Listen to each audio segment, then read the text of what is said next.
We're talking about agriculture in this given time, both on the CAMCA region for the food security aspect of it and also Agritech.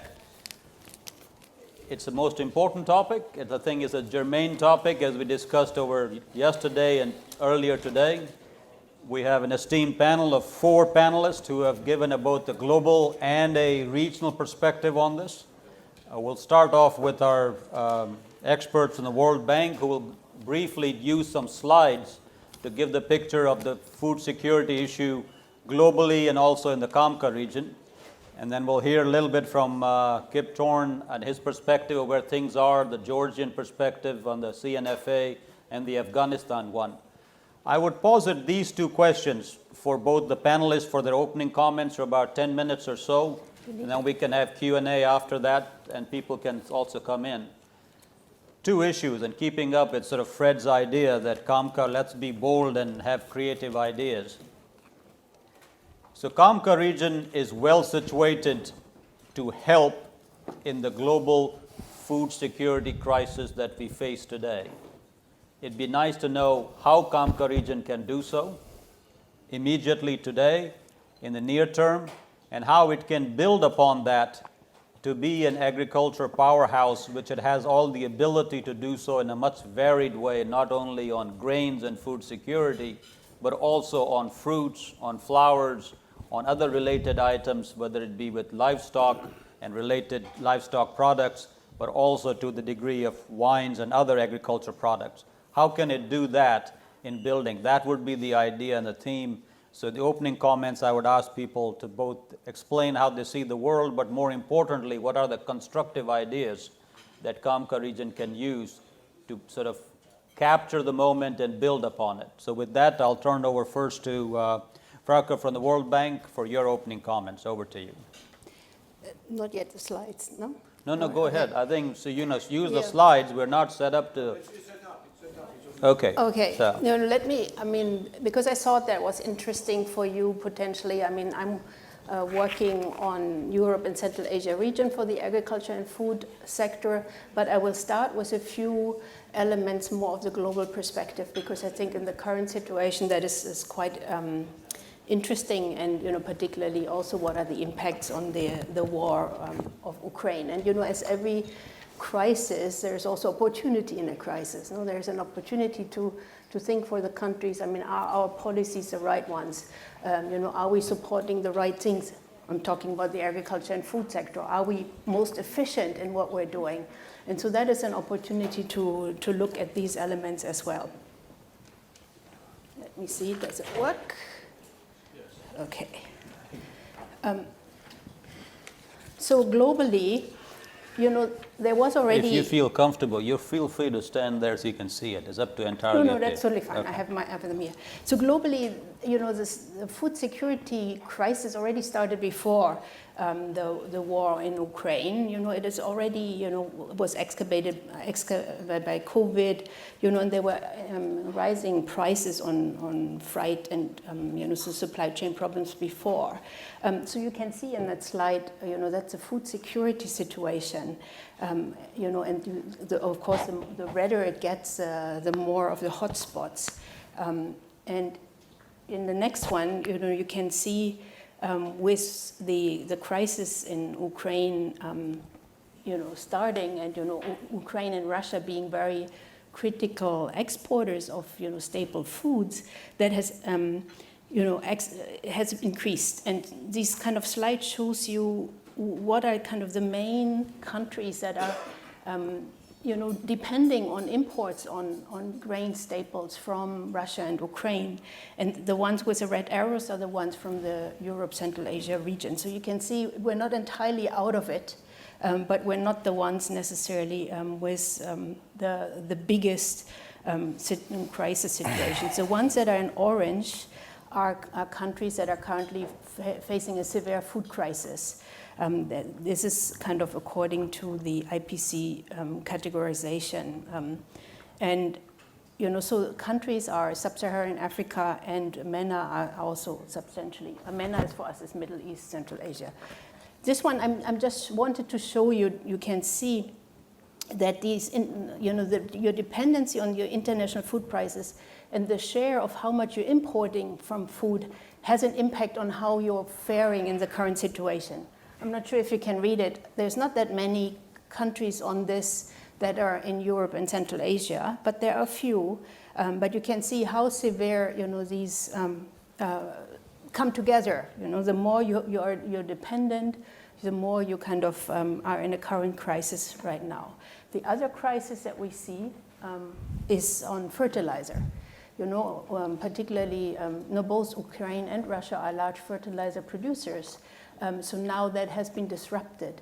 So prices of fertilizer have substantially increased. So which means all over the world, to produce food becomes more expensive. And so it's a cost issue, but it might partially also be availability issue. So not everywhere it is that easy to get access to fertilizer.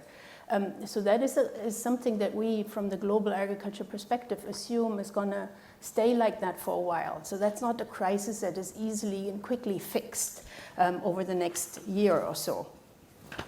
And this one is just showing that, demonstrating the same topic again, so you can see how much fertilizer prices have increased on the right, and you can see how much the prices of major food crops have gone up. Some prices are going down a little bit, but they're still very much below, any of the levels that we have seen in the past year. And that's another element of where you can see how countries have reacted. So quite a number of countries have actually started to introduce export restrictions or various trade measures. And this slide shows you that this is much more severe than it was in any of the crises before, be it on the food price crisis in 2008 or be it for COVID. Not as many measures have been put in place that are disrupting trade. And on this slide, you can also see how much this has increased from January to April this year. And on the right-hand side, you can actually see that the Europe and Central Asia region is actually one that has quite a number of those, export restrictions, trade policies that are affecting, current food policies. And, that again, that's not a new thing. That has been in the region for quite some time, but it has been, increased. And that is something when I was in my initial, start, was saying, all the countries play a role of how farm businesses are planning their business.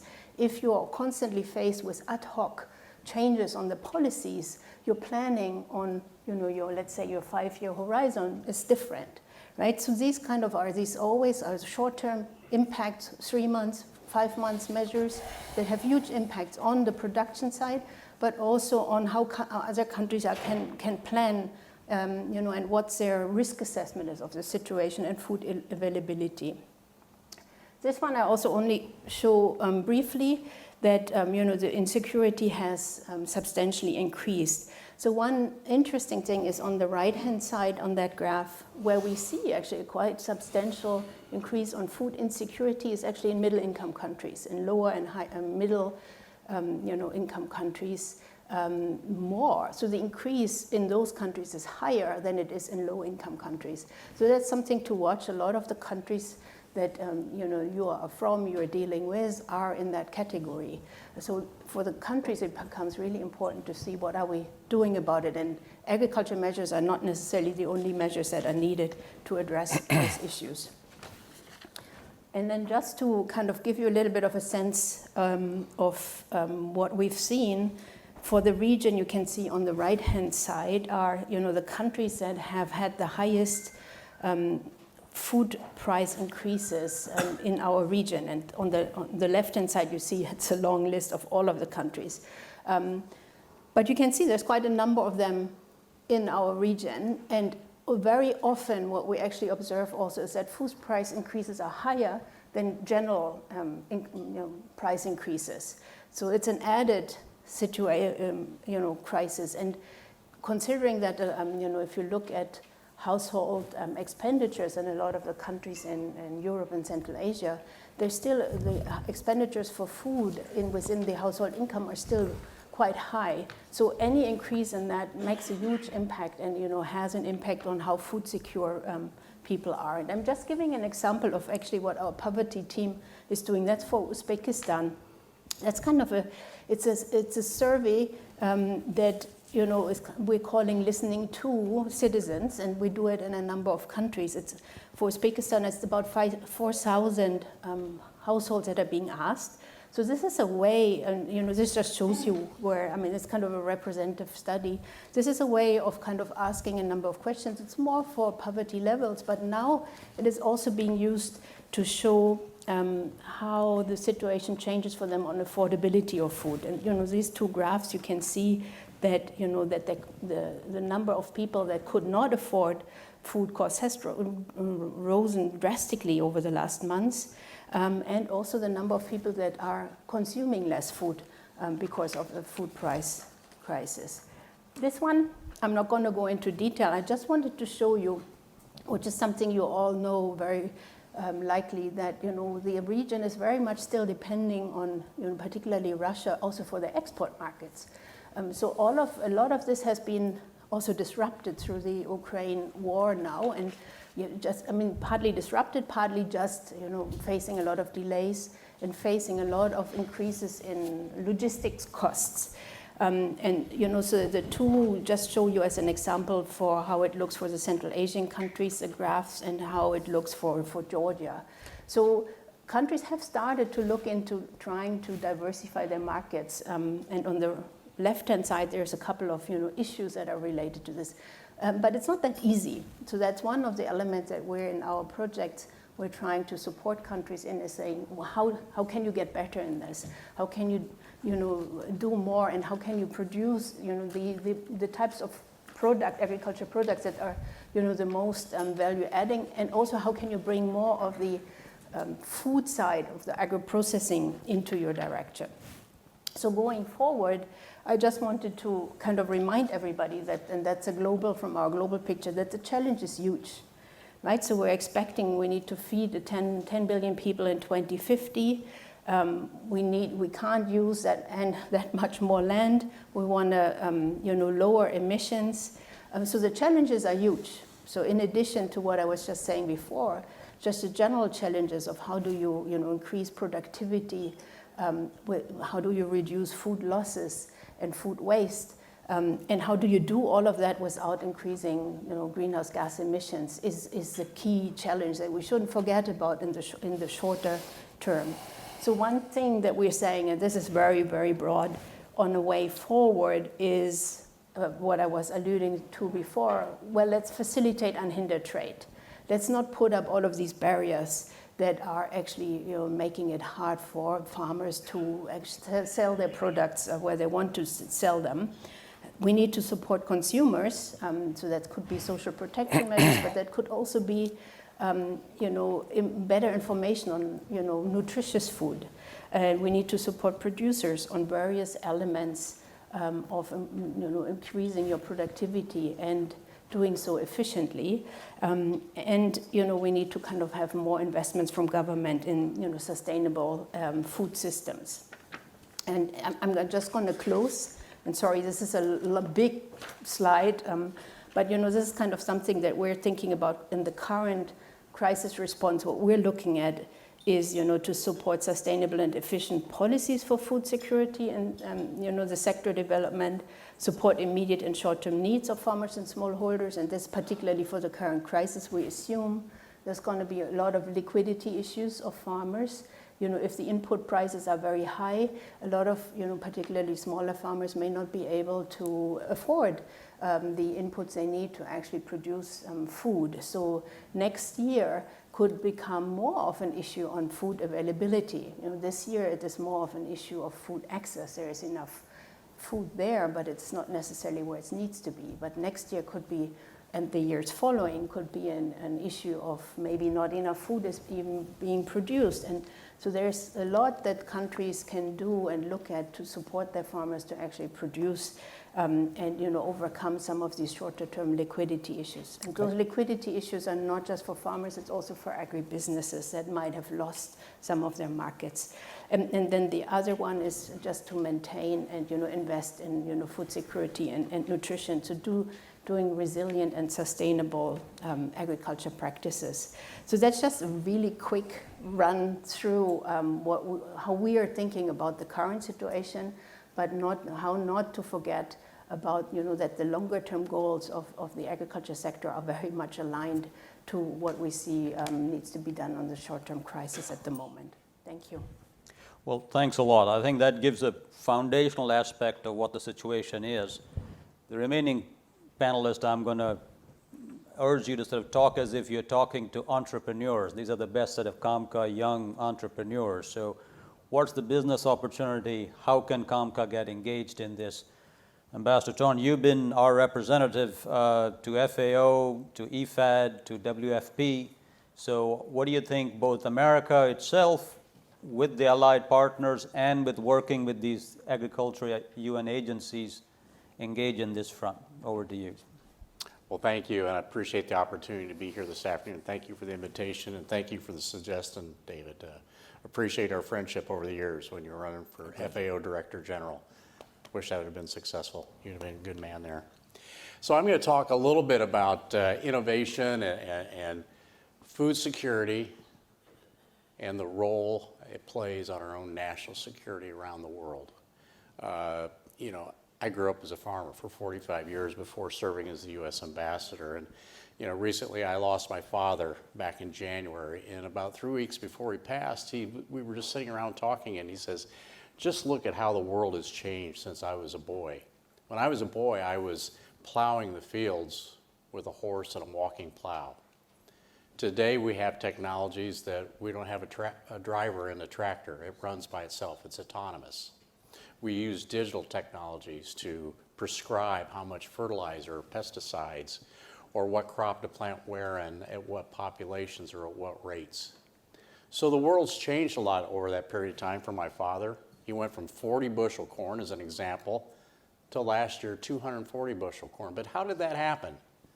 It just didn't happen because we didn't innovate. I have this saying that our ability to innovate is not hampered by our lack of access to technology. It's only hampered by those that don't believe in adopting innovation. And this is where we really need to make a difference. People need to be willing to innovate and change and do things. So in my time in Rome, I spent a lot of time traveling across Africa. I've seen firsthand countries that have been held back from being allowed the access to innovation. We saw some charts a moment ago, and I think it's something I've seen earlier too, where we see that food supply in countries across the Sahel of Africa or Yemen and the Middle East and other places around the world where they're still food insecure. They're still farming, raising crops like they did 2,000 years ago. Why does that happen? There's no reason for this. When I look around the world, in 1920, the world, 80% of the people lived in poverty. 80% of the people in the world in 1920 lived in poverty. Today it's below 20%, yet we still have nearly 350 million people that the World Food Program is feeding on a daily basis today. At a budget, it's going to be close to $15 billion this year. We can't keep this up. Let's create economies where people can grow their own food, feed their own people, and grow the economy to make sure their kids get an opportunity to go to college someday, get the health care they deserve, live the lifestyle they deserve to live as well.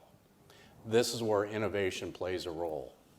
Yet at the same time, I can tell you the European Union has spent significant time traveling the world promoting their Farm to Fork initiative in the EU Green Deal, saying it's not okay to use fertilizer. We need to reduce fertilizer consumption through their agroecology practices 50%, need to reduce chemical usage by 40%, need to set aside another 10% of our land. We've been doing a lot of those things already. This is where technology allows us to reduce fertilizer usage, chemicals. We use genetically modified crops. We've been around 25 years, and there's been no no documented hospital or overnight stays or any medical issues around GMO crops. Yet people across Africa can't grow a crop to resist a worm, a fall armyworm that consumes nearly half of the crop every year. There are solutions, but people fail to listen to innovation and adopt. You know, I can't imagine what the world would be like today if we wouldn't have the innovations that came to place, delivering the yields and the potential of giving us the nutritional, affordable food supply that we have today. So the ability to innovate has to only be ramped up. But we have to be willing to stand and face off with people who are not willing to adapt to innovation. Because it's this innovation that's going to help solve some of those climate issues that we have. I mean, we know if we grow a GMO crop, we're going to produce 18% less carbon emissions. 18% just by using a GMO crop. We use equipment that uses less toxic fuels. There's so many things that can go on in our agricultural production system. We are the solution for climate change. But we need to see these innovations adopted around the world. That's the only way. And if we don't, our national security is going to be at risk. I work every day, probably 3 to 4 hours, working on exporting Ukrainian grain right now. Never in long history have we had where we've had a supplying country of food to the rest of the world be taken out of production. You know, we know they have nearly 30 million metric ton left in the country of Ukraine, yet we cannot get that grain out of the country because of the blockades. We're getting some out, 1.5 million, 2 million metric ton a month. But the reality is, as you said, what happens next year when that Ukrainian farmer can't access the fertilizer he needs? He can't access the chemistries or the seeds he needs. We have to make sure that we have systems in place to stand up that Ukrainian farmer to make sure they can produce the crops they need to have. With that, I'll close as we need to do everything we can to bring innovation to the rest of the world. There's always going to be naysayers and those who doubt, but I can't imagine without innovations where our world would be today. Like I said, in 1920, 80% of the people in the world were living in poverty. Today, 20%. We can improve. Most of this is man-made, whether it's a war or whether it's a certain trading bloc of countries that want to deny the access to innovation to other countries in the world. We can make a difference. We're willing to do it. The tools are out there. The technologies are there. And I look forward to the rest of the conversations on how we might do that. Thank you. All right. Well, thanks a lot. I think we've had two outstanding sort of generic description of where agriculture is and going. I do hope that the subsequent discussion would be related towards the CAMCA region and how it can make use of the time we are in. So let me ask David, we've got 2 ex-ministers of agriculture from the CAMCA region. In the CAMCA region writ large and in Georgia, certainly innovation is moving ahead, but appears the bottleneck is the market, taking the agriculture product of CAMCA region to the market.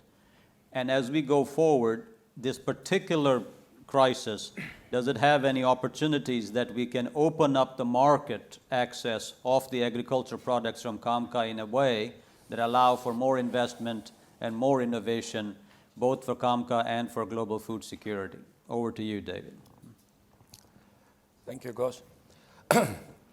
I would like to say my appreciation to CAMCA management and personally to Honorable David Sumbaze for inviting me here. I will start this from the following. So, food security is it's an issue that cannot be solved if we cannot say who is solving food security, who is up front on this process. This is a farmer. So farmer is who is doing the job to solve food security issues. And the role of the government and donor community, IFIs, is just to ensure that there is the right environment. Right environment makes for them to work, to compete, and as you mentioned, to sell it properly. I will come a little bit later to trade, but come back to the farmers. So, I've been lucky to tell you that I have seen agriculture from all possible angles. I started to be academician, so my first job was I was professor at university, and teaching soil science. It's my background when I finished my PhD. It's the early 90s when my country was in a civil war, it's a shooting, and my wage was $1 a month. There was no way to live on this. And likewise, many people saw. I can tell you that I went through hunger. I know what is that on my own. My family, my neighbors, my friends, there was a starvation in my country. So our life, so starting 4 a.m. to line up on a bread and to end up by 10 p.m. when the truck was coming. That was our life for a few years. And by that time, I realized that nobody else could solve my food security issue instead of me. There is no way somebody else works for me and instead of me, and I just rest there and I'm getting the free lunch. So I had a choice to take a gun and go and to do as well as many people were doing or to find something else. And that hunger drove me to farm. I went to the farm. I spent 4 years as a potato farm.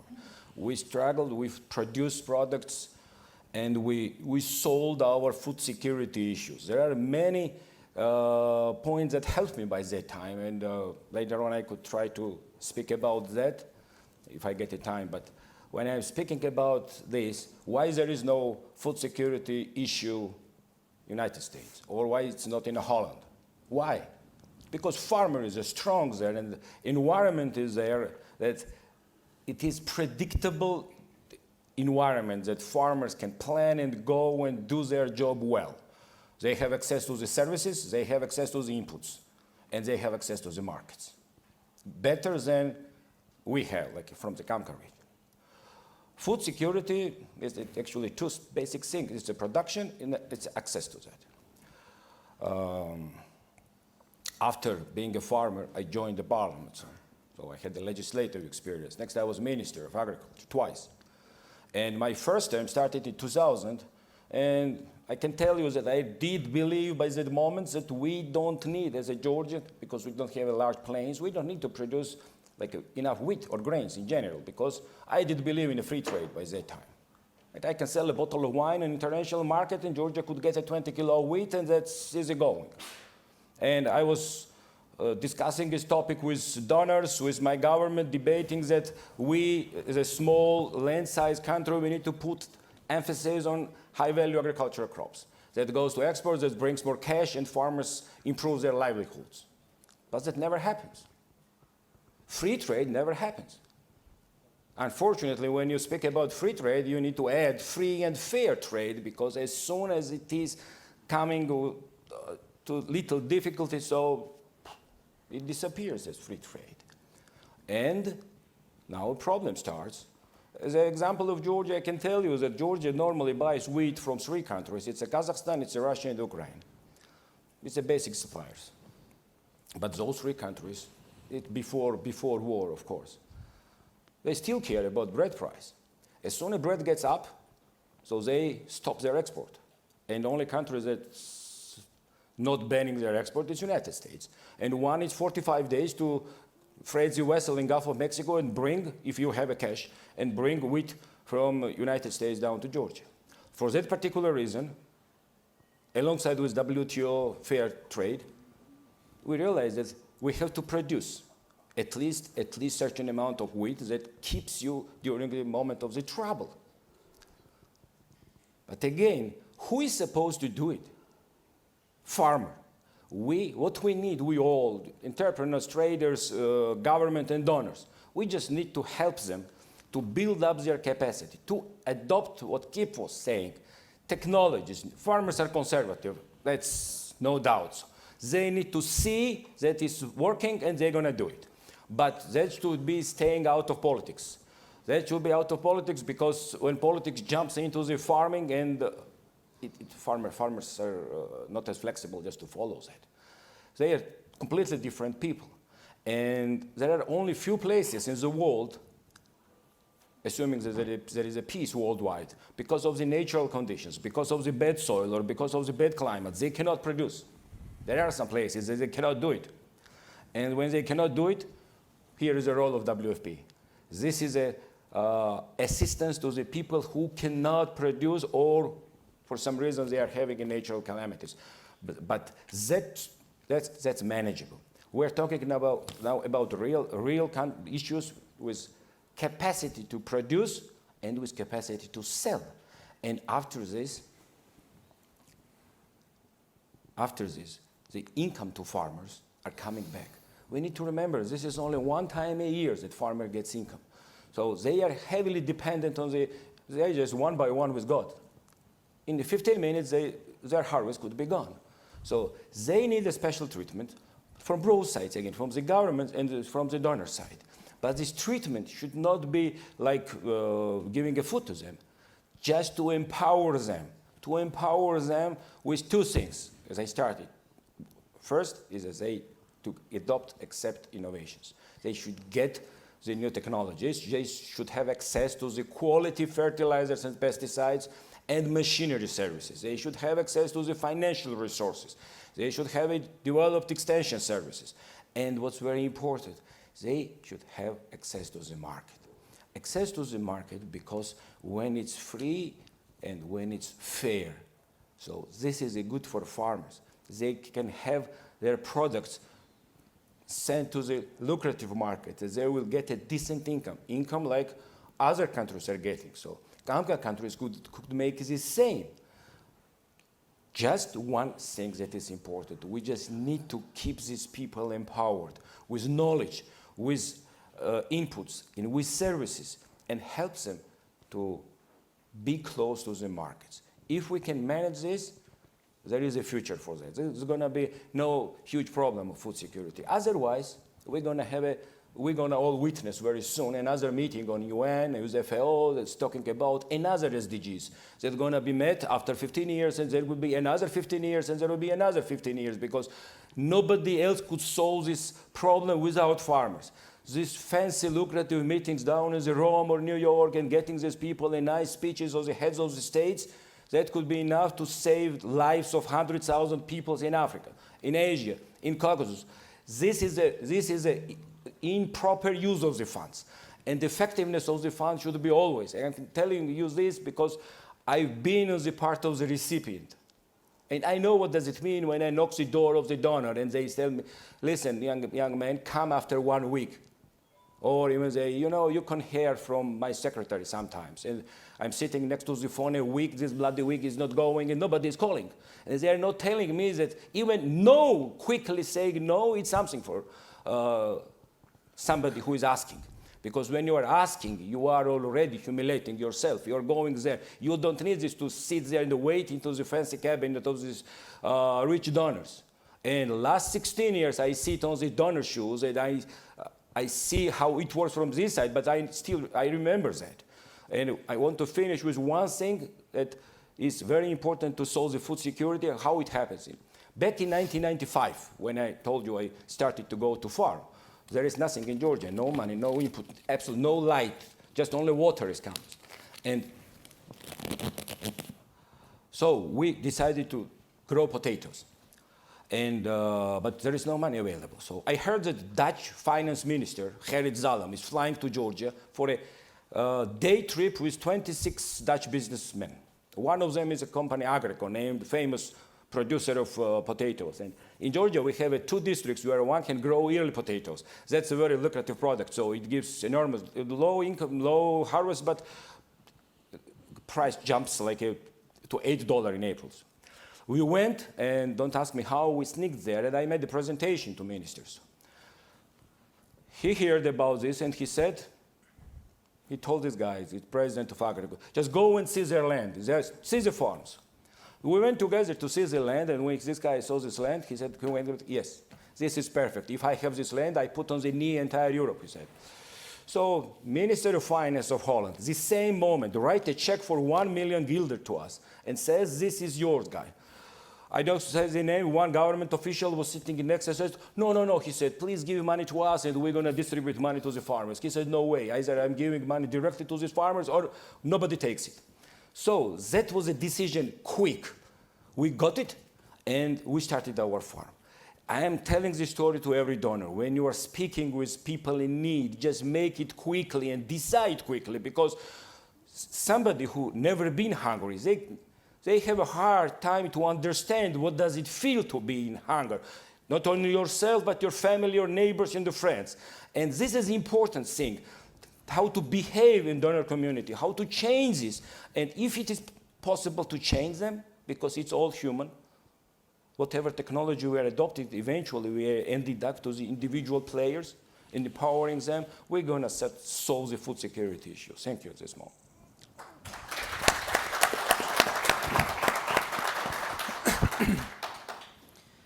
Assad, Georgia is now dependent on getting flour from Russia. This is something Georgia is having a tough time doing. Afghanistan has been dependent for flour on Pakistan for decades. So perhaps you can shed some light on this very emotional and uplifting farmer empowerment speech from our colleagues from Georgia. The idea being that we need to empower farmers, they would be great, they know what to do. In Afghanistan, farmers are loaded with fruit that they cannot sell.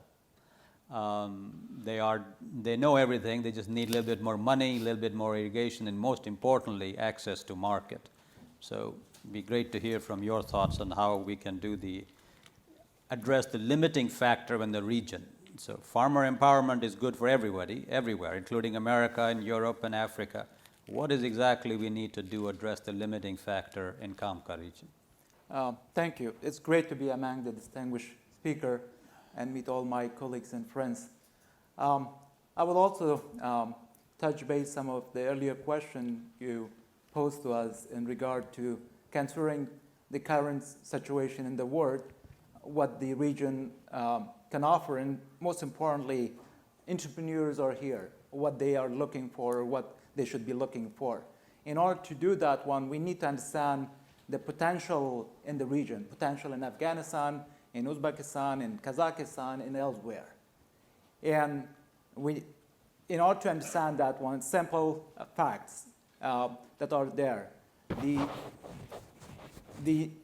we have to see the reliance of this country at two factors. One, the potential, and then we also have to go historically how these countries were performing in the past. I will give an example of Afghanistan in particular. Afghanistan has over 5 million of agricultural land and close to 3 million of arable land. On the other hand, Kazakhstan has over 122 million of agricultural land. And Uzbekistan, we look at the figure, just the agricultural land is 24 million. So there's a huge potential in the region but they have not been utilized to the full potential that exists there. To give you Afghanistan, for example, in the 60s, Afghanistan was exporting 60%, 45 to 60% of the world raisin. And I was just talking with Kaush. India was one of the major markets for Afghanistan. And there, the word, I get quotes from him, and Alu Bukhara is referred to plum.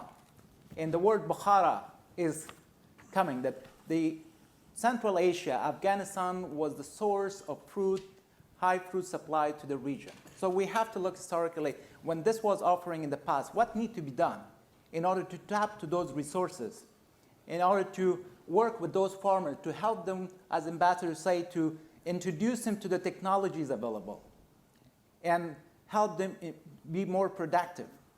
We need to work on many fronts.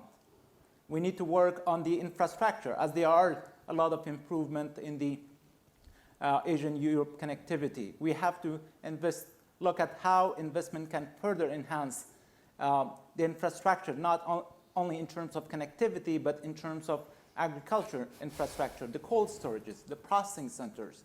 These are the areas that our entrepreneurs can look into while the farmers are increasing their production and productivity, how the entrepreneurs, the businesses, the major firms in the world can invest in the agro businesses to reduce the post-harvest losses and to provide better agriculture, processed agriculture product. And not only that one, the infrastructure has to be looked into. One of the weakness in the region is the storing capacity. As our colleagues earlier say, that even a Kazakhstan is producing significant amount of grain.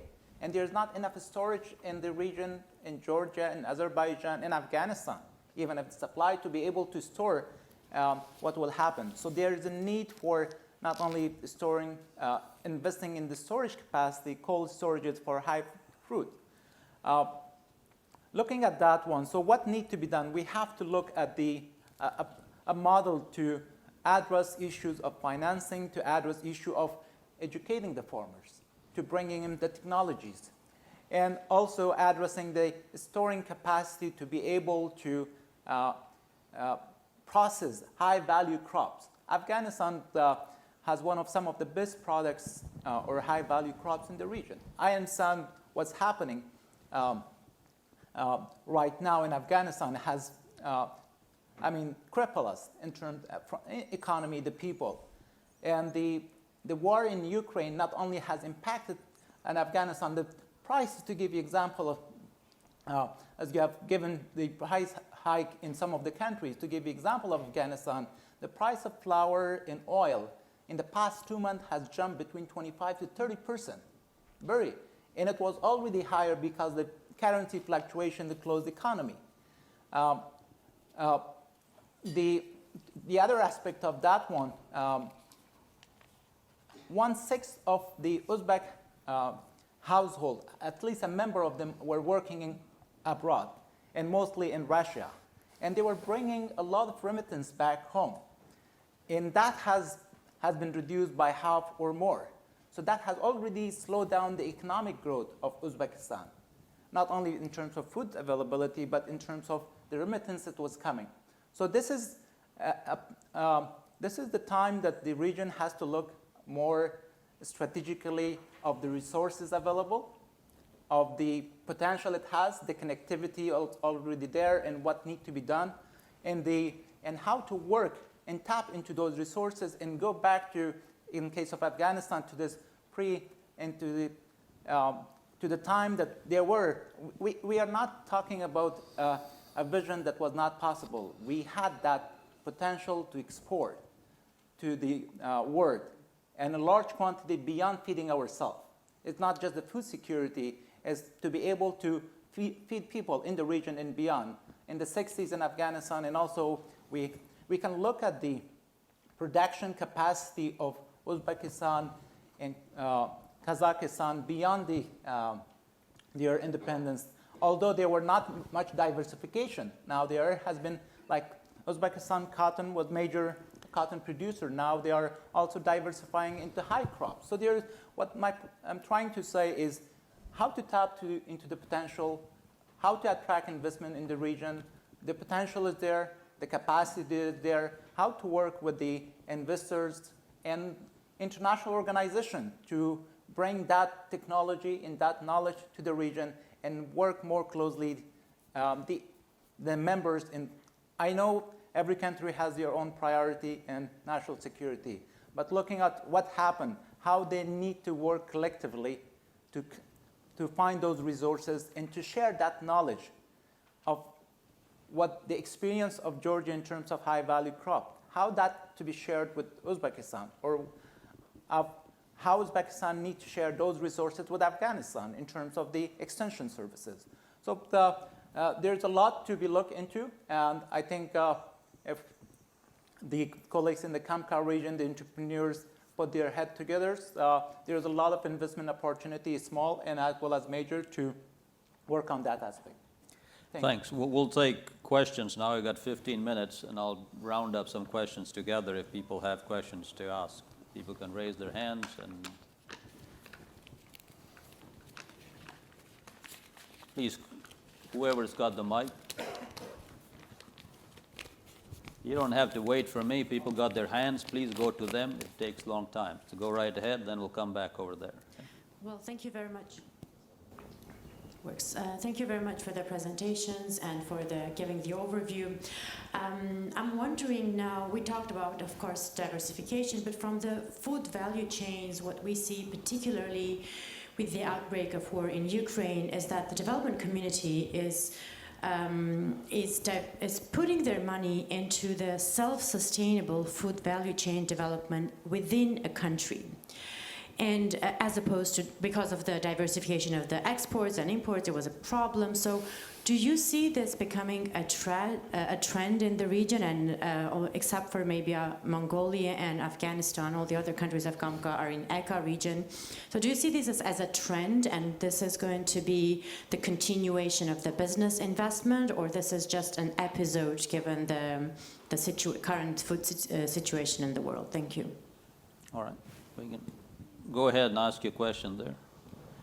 And then, ma'am, you got to put the mic right here for this person. Go ahead.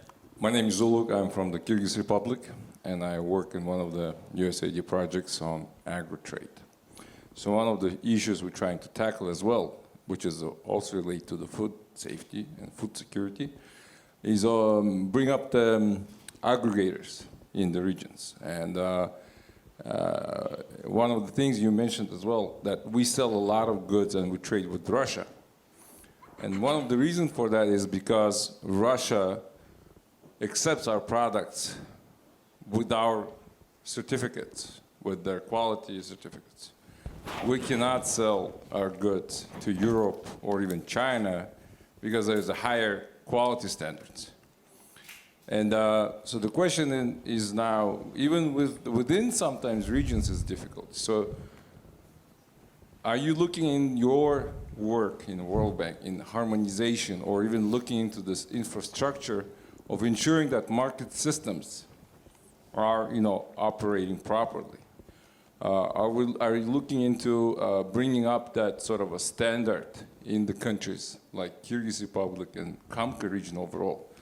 Because as some of you mentioned, in some areas, people are practicing their 2,000-year-old, technique and not tackling the new technology. So I was curious if in the development projects you do that. Thank you. Actually, my question was about certification also of this global gap and other, and I'll add some more things about, Russia was very flexible when this problem started. They took all the restrictions from Azerbaijan. I'm from Azerbaijan, sorry. I'm from Azerbaijan, so they took all the restrictions. Before we had the restrictions to the tomato, to some other stuff. Now, once they started the war, they took everything. No problem to bring anything from Iran and Azerbaijan. And my question to you about this figures and analysis, can you clarify if sanctions to Russia is also included to your analysis or not? Because not only war to Ukraine, but also sanctions to Russia or change the rules of the games. Okay. Any more questions? Yeah, go ahead.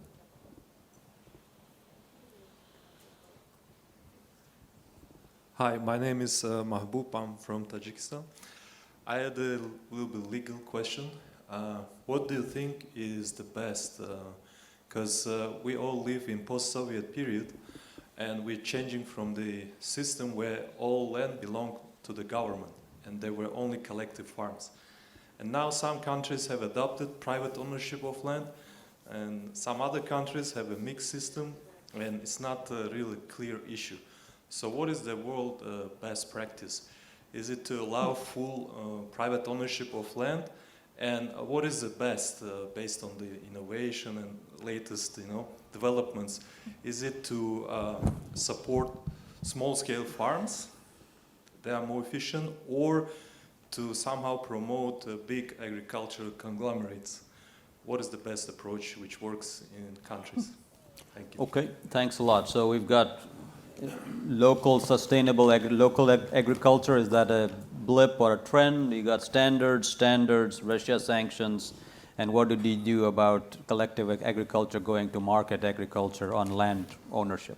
So those are the 4 questions. I'll go around. You can answer those questions and also give any concluding thoughts, because we're running out of time now. So over to you. Okay, I'll try. These are all questions that need a long time to answer. But on the kind of what we call short or longer term or longer value chains, right? So, from our side, we definitely not are promoting that suddenly countries should start looking just inward. That's what I was trying to, actually, the point I'm trying to make.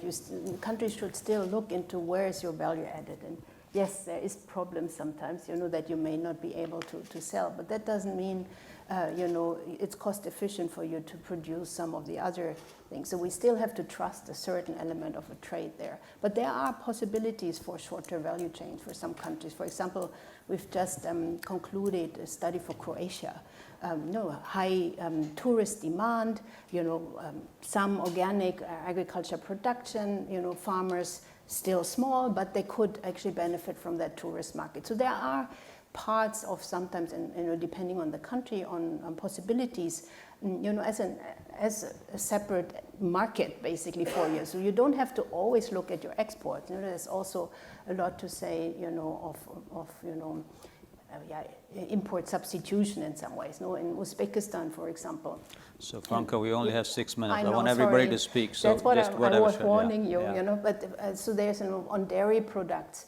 So Uzbekistan can do a lot more on dairy products. We have a project that has been supporting, processing in here, in a few years, some, farmers are able to actually produce much more, and it's all for the local market. So they're not as affected by the current situation on, difficulties of trade.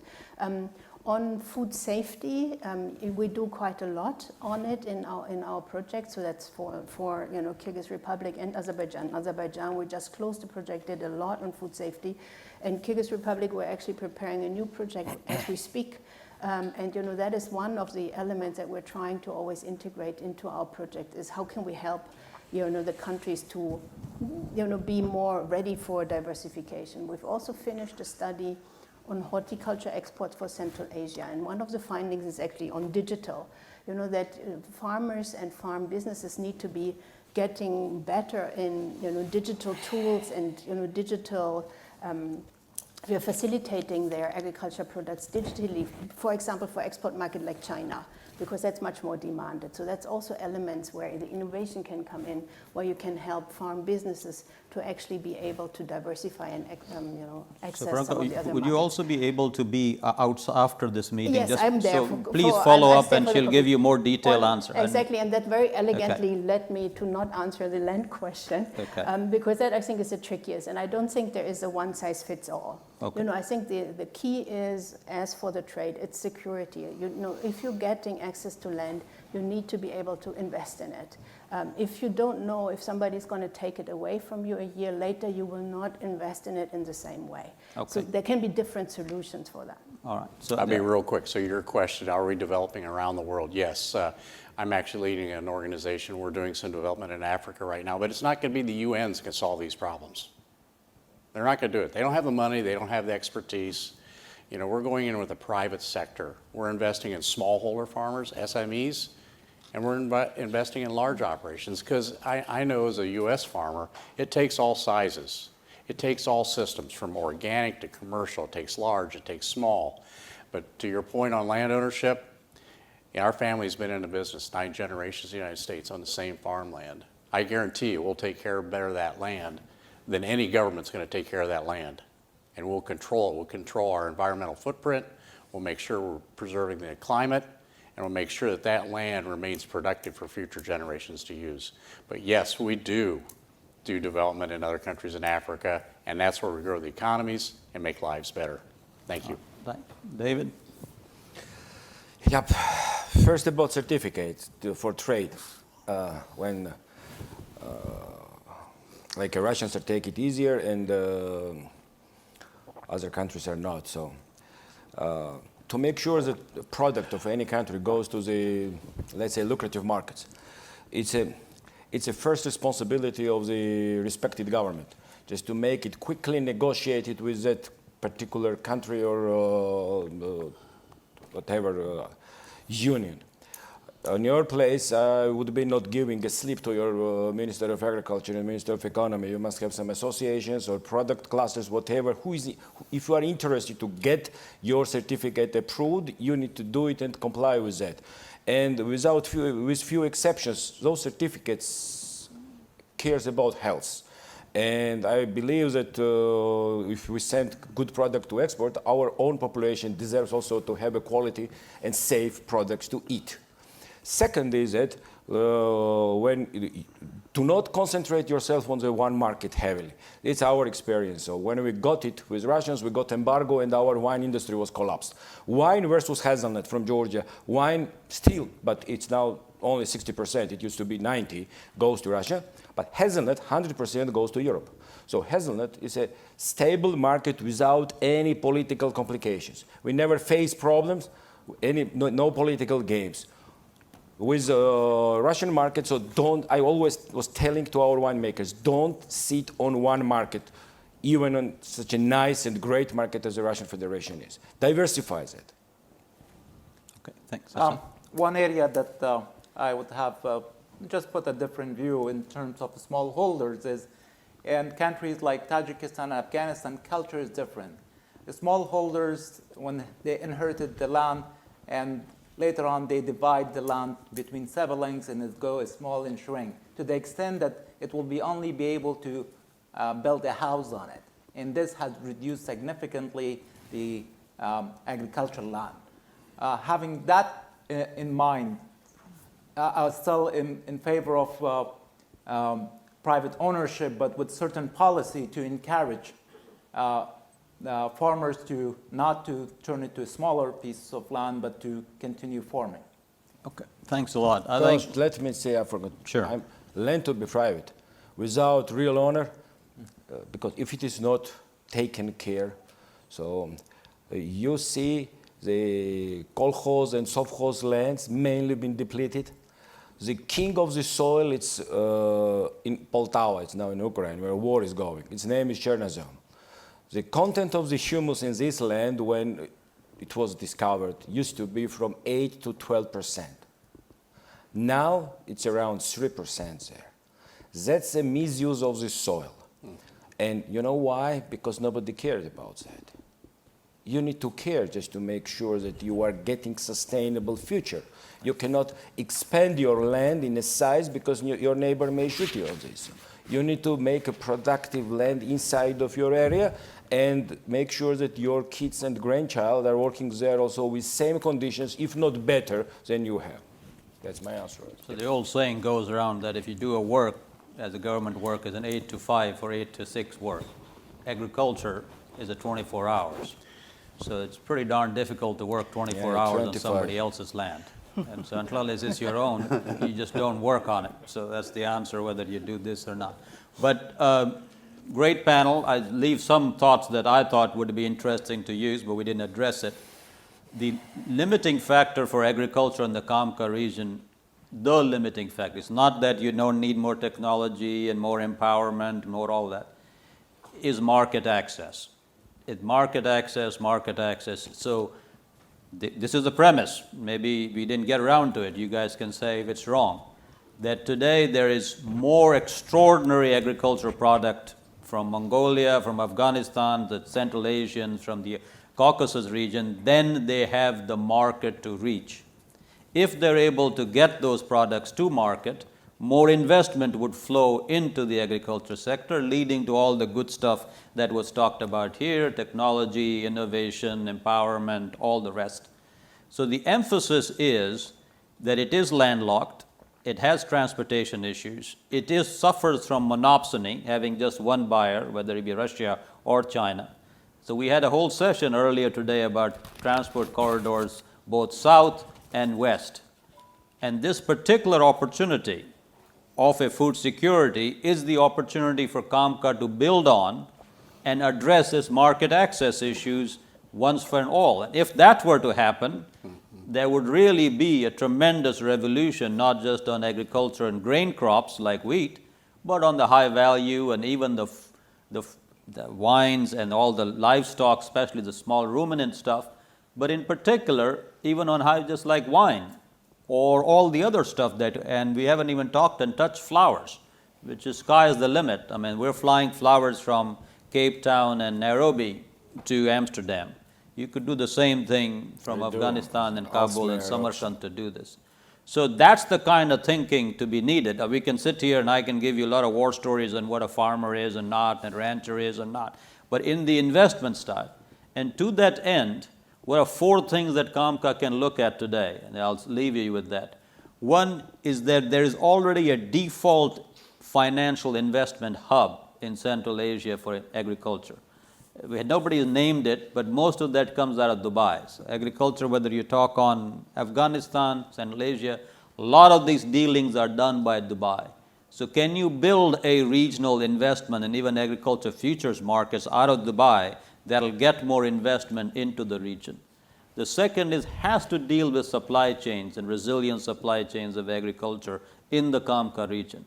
That is first and foremost talk about the rolling stock and the train and the trails and the big deep sea port and all the rest of it. But it also has to talk about then cold storage, packaging, and storage, very fundamental stuff. We can't even grow more fruit because all of that goes to waste, as was mentioned earlier today. So that's the second element. And the third element and fourth are one, and these are more traditional, so I didn't want to belabor too much, but CAMCA region is the most agriculturally neglected region in the global sort of agriculture system. So we spent, as he was talking about IFAD, WHO, we spent a lot of time in Africa, we spent a lot of attention in Asia. We don't spend that much attention in Central Asia, and we've never have come up with even a Central Asian CGIR, an agriculture research sort of basis out there working on whether it be the local fruits or local livestock or local rangeland. So that's another element that one can bring in and talk about how we need an agriculture research base just in the CAMCA region to address present issues, but also as we come up with climate change issues, how would that address?